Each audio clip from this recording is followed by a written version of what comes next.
My name is Kevin, and I'm pretty sure I was lured off the highway that night. This happened last year during a late-night drive through a rural stretch outside Abilene. I was heading back home after visiting a friend a few hours away. It was already past midnight, and I just wanted to get back as quickly as possible. The highway had been empty for miles. No cars, no trucks, nothing but long, dark road and the occasional reflective sign flashing past in my headlights. I had my GPS running, mostly out of habit. The main route was straightforward, but after about an hour of driving, it suggested a faster way, an exit coming up in a few miles that would supposedly shave off almost 30 minutes. I hesitated for a second. The exit wasn't familiar, but I wasn't exactly in an area I knew well anyway, so I took it. That was the first mistake. The moment I got off the highway, everything changed. The road narrowed almost immediately. No street lights, no painted lines in some places, just a rough stretch of asphalt cutting through open land.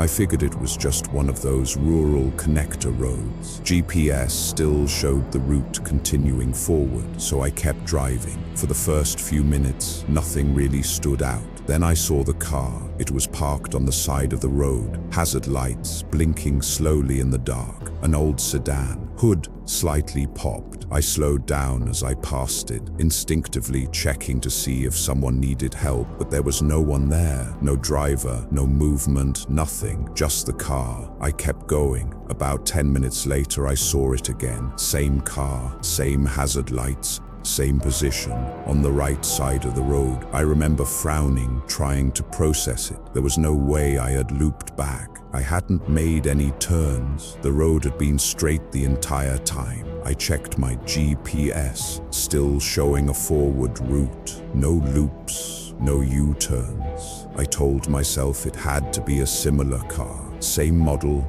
same situation, maybe more than one breakdown in the area. It wasn't impossible. Still, something felt off. I kept driving. The road got worse. More cracks, patches of gravel, sections where it felt like it hadn't been maintained in years. And then I saw the car again. This time, it was in the middle of the road, hazard lights still blinking, completely blocking my path. I slowed down immediately, heart rate picking up a little. There was still no one around, no driver, no movement, just the car, sitting there, waiting. I stopped about 20 feet away. For a second, I considered getting out. Maybe the driver was nearby. Maybe they needed help, but something in my gut told me not to. Instead, I just sat there, engine idling, headlights pointed directly at the car. Nothing happened. After about 30 seconds, I made a decision. I carefully steered around it, giving it as much space as possible, and drove past.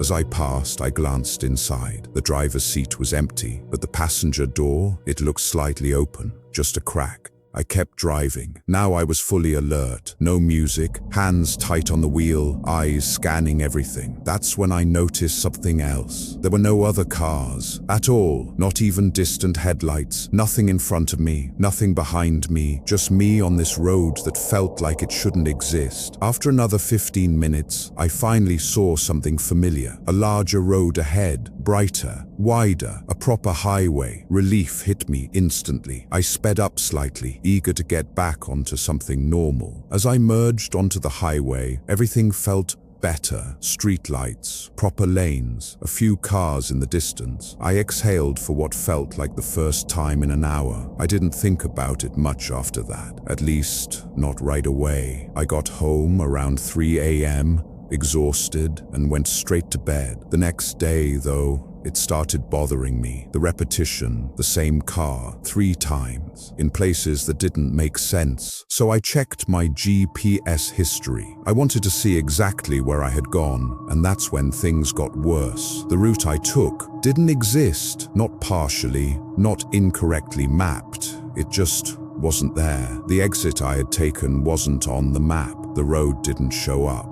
There was no record of that path at all. It looked like I had stayed on the highway the entire time. I spent the next hour trying to figure it out. zooming in, switching map views, checking different apps. Nothing. That road wasn't real, at least not according to anything I could find. I told a friend about it later that day. He didn't believe me at first, said it was probably a GPS glitch or some old road that wasn't updated. But then he sent me something, a local news article. It was from a nearby county. The headline mentioned reports of suspicious roadside setups targeting late-night drivers, people placing broken-down cars along rural roads, trying to get drivers to stop. In a few cases, drivers who did stop were robbed. In one case, someone was injured. The article didn't mention anything about repeating cars or disappearing roads, but it was enough to make my stomach drop. I went back and thought about it again. The first car, no driver. The second time, same thing. The third time, blocking the road, forcing me to slow down, forcing me to make a decision. I don't know what would have happened if I had gotten out of my car that night. I don't know who or what was supposed to be in that passenger seat or why that road doesn't show up anywhere. But I do know one thing. A few nights later,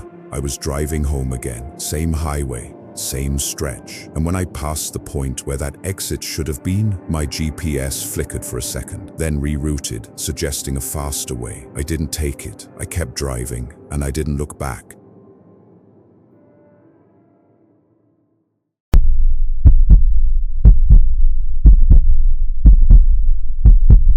My name is Marcus, and I still regret stopping that night. This happened during a late-night drive through a quiet stretch outside Flagstaff. I was heading back from a weekend trip, running later than planned. By the time I hit that part of the road, it was already past 1:30 a.m. No traffic, no streetlights, just a long, empty highway cutting through open land. I had music playing low, just enough to keep me awake, and I was focused on getting home. That's when I saw him. He was standing on the shoulder of the road, just barely visible in my headlights as I approached. At first, I thought it was a sign or maybe a post, but as I got closer, I realized it was a person, a man, standing still, facing the road. I slowed down instinctively. He didn't wave, didn't step forward, didn't even react, just stood there. As I got closer, I saw more details. Mid-30s maybe, wearing dark clothes, no bag, no car anywhere nearby,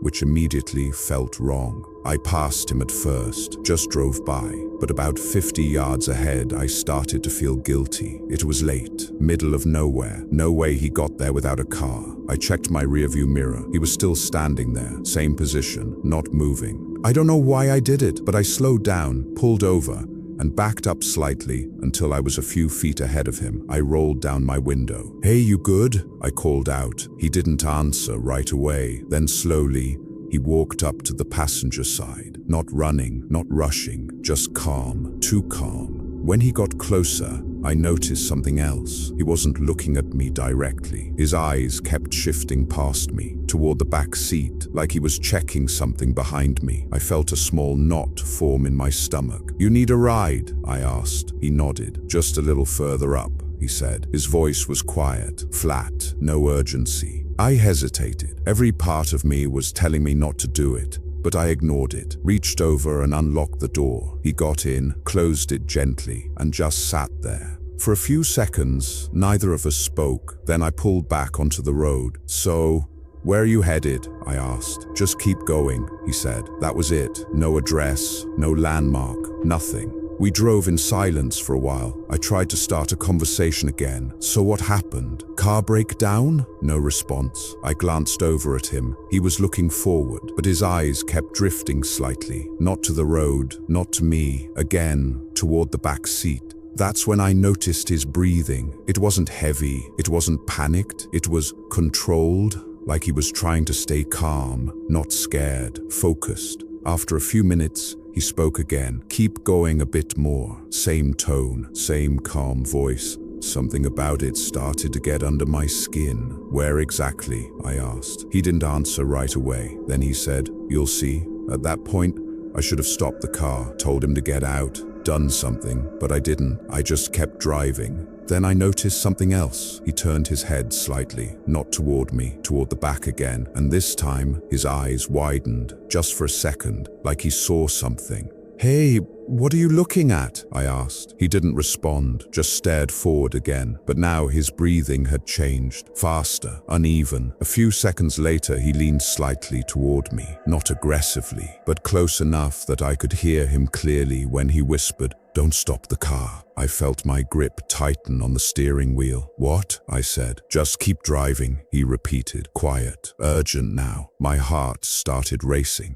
"What's going on?" I asked. He didn't answer, just kept looking forward, but his eyes kept flicking to the back. I checked my mirrors. Nothing. Back seat looked empty, everything normal, but something felt very wrong. We kept driving. Maybe another minute, maybe less. It felt longer. Then suddenly, he reached for the door handle. "Wait, what are you doing?" I said. "Slow down," he said quickly. I hesitated, then eased off the gas. Before I could fully process it, he opened the door and jumped out. I slammed the brakes. Looked back. He was already on his feet, running, not away from the road, but into the darkness off to the side, like he knew exactly where he was going. I sat there for a second, stunned, trying to process what just happened. Then something hit me, hard. He never told me where to go, never gave a destination, just keep going. And he kept looking at the back seat. Slowly, I turned my head, just slightly, toward the back. At first, nothing. Just darkness, the outline of the seats, normal. Then I saw it, something small, a movement, right behind the driver's seat, low, almost pressed against the floor. I froze, my brain trying to catch up, trying to understand what I was seeing. It shifted again, just enough for me to realize it wasn't part of the car. I didn't look any longer. I didn't wait. I hit the gas, hard. I didn't stop driving for at least 30 minutes. Didn't check the back again. Didn't slow down. Nothing. When I finally reached a gas station, I jumped out of the car, threw the doors open, checked everything. Back seat, floor, trunk, nothing, completely empty. I stood there, breathing hard, trying to make sense of it, trying to convince myself I imagined it, that I was tired, that my mind was playing tricks on me. But one thing didn't make sense, not at all. When I got back into the car, there were muddy handprints on the inside of the rear door, low, near the bottom, like someone had been crouched there. I never saw that man again, but I still think about what he said right before he jumped out. "Don't stop the car." And the way he kept looking behind me, like he wasn't scared of me, he was scared of something else.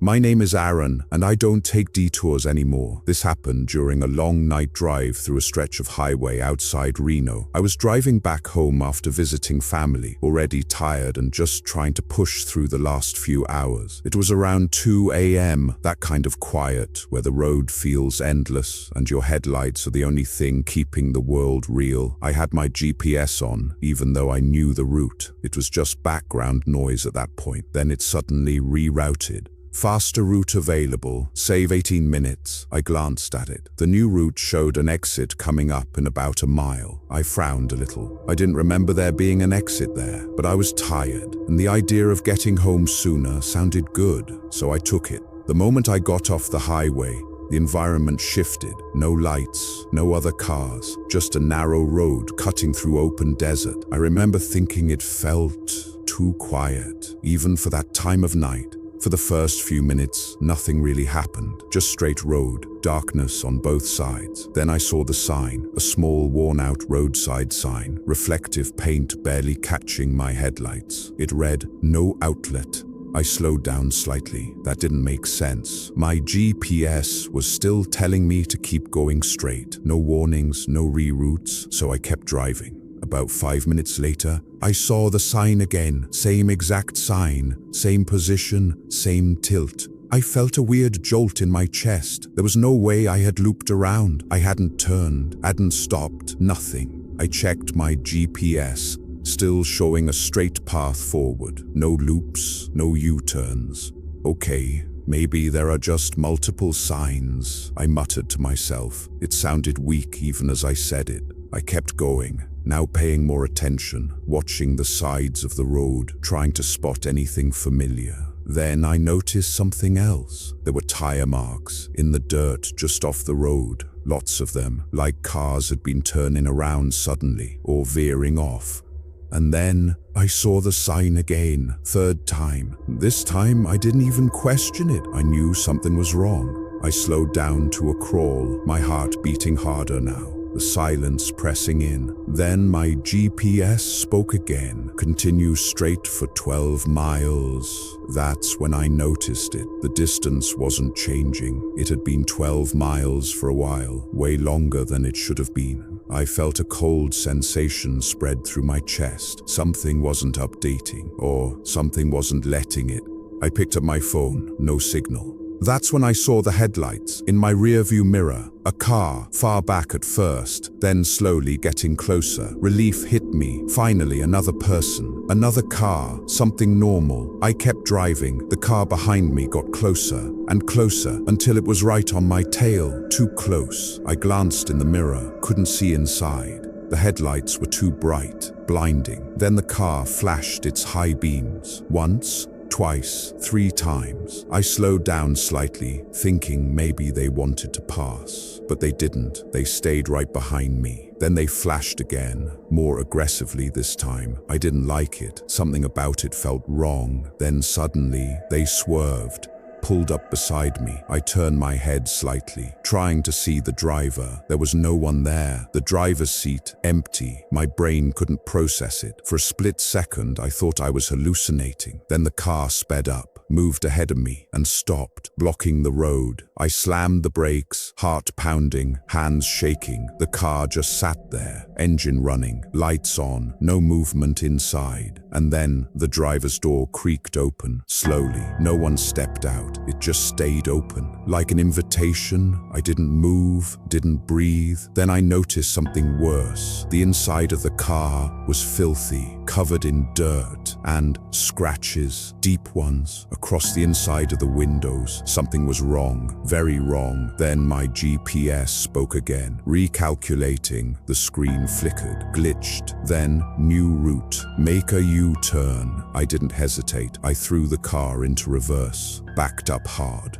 swerved around, and sped in the opposite direction. As I turned, I glanced once, just once. The car behind me, the one I had just reversed away from, was gone. No headlights, no engine sound, nothing, just empty road. I didn't stop driving until I hit the highway again. Didn't look back, didn't slow down. When I finally got signal, my GPS reset itself, back to the original route. No detour, no alternate path, like nothing had ever happened. The next day, I tried to find that road again, looked it up, checked maps, satellite view, everything. There's no exit there, not where I took it, not anywhere nearby, but I remember it clearly. The sign, the road, the car, and sometimes when I'm driving late at night, my GPS still glitches just for a second, and for that second, it suggests a faster route, saving 18 minutes. I never take it. I don't care how tired I am. I don't care how close I am to home, because I have this feeling, if I take that road again, I won't find my way back.